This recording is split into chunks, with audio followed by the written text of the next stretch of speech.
What's up, everybody? Welcome to the first episode of iReview. I'm your host, Jerry, and I'm going to be breaking down all things movies, TV shows, wrestling, or whatever the hell I want to talk about. Tonight, I want to talk about Annabelle Creations. Me and my wife just got back from watching it. It is a fun, great, creepy movie. Now, this might get into spoilers, so if you haven't seen the movie, go watch it. Come back and then watch this video. Here we go. Now, Annabelle takes place in the Conjuring universe. Now, if you haven't seen Conjuring, Conjuring has to do with Ed and Lorraine Warren, who are real life people. It's based off their lives. And they go around and they help people that are dealing with spirits and demons and other things that people just don't believe in, but they believe in them.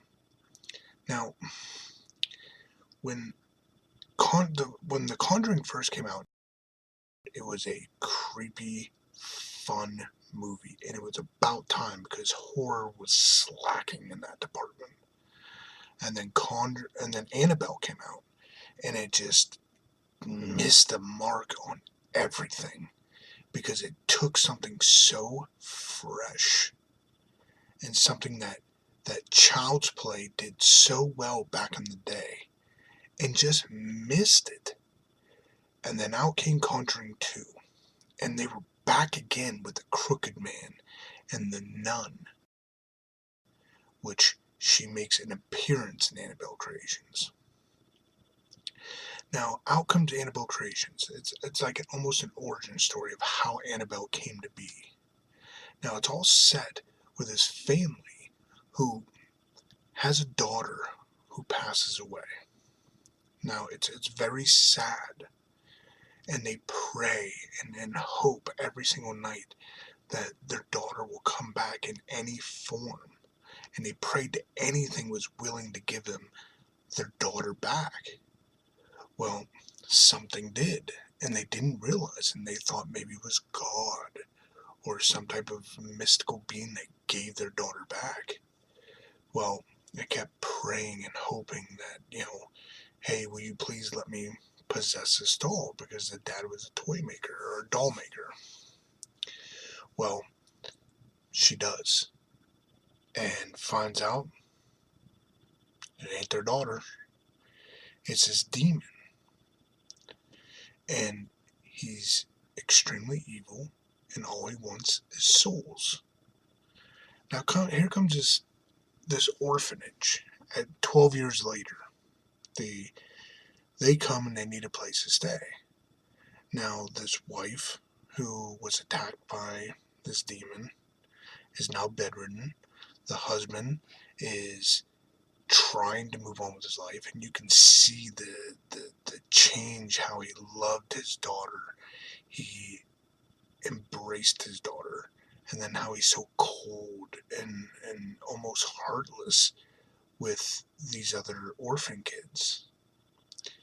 And he doesn't want to believe that things are going on, and creepy things to boot. I mean, this doll is just one creepy doll. Check it out. Now,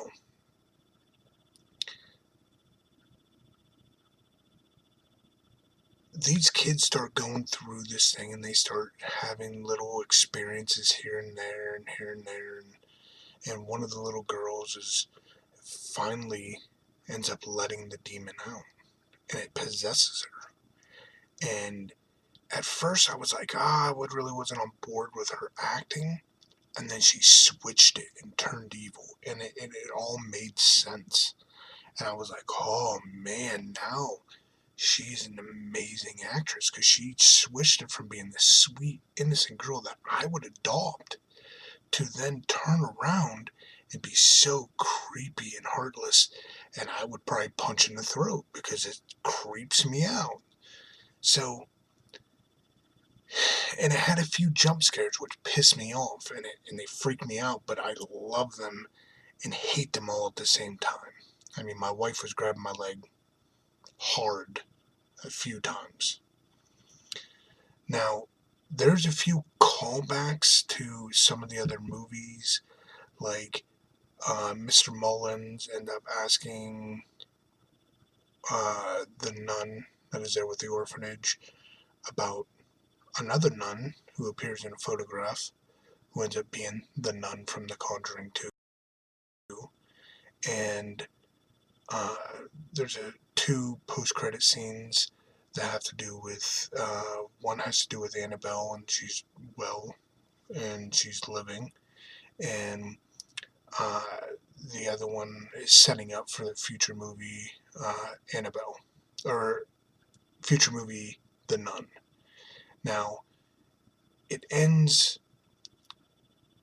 kind of crazy, like everybody just kind of goes off their own separate way, and it was a nice tie-in to the actual Annabelle movie, which really wasn't that good, but they tied it in, and it kind of made the first Annabelle make sense now, and by doing that, it makes it feel like it wasn't a cult thing, and it wasn't this or that.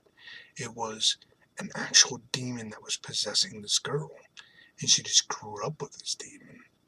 Now, it made it really interesting, and the storyline and the acting was great, and it was really drove you in, and it sucked you into those jump scares, and then boom, there they are.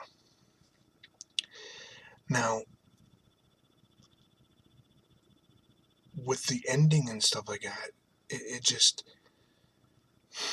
the ending fell off a little bit for me, just because I was hoping Ed and Lorraine were going to be in on this and kind of show how Annabelle came in their possession. But it was nice because they actually showed the real Annabelle doll. It was a replica, but it showed the real Annabelle doll right here. Now, that's my spoiler review. I really hope you enjoyed it. And if you haven't seen the movie and you still watch this video, hopefully it entices you to go see the movie now, because it's a really, really good movie. Now, if you enjoyed this, please like and share. And my next video is probably going to be more about like the Defenders TV show, which comes on tomorrow.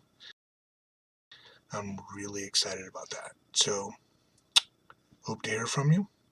Have a good night.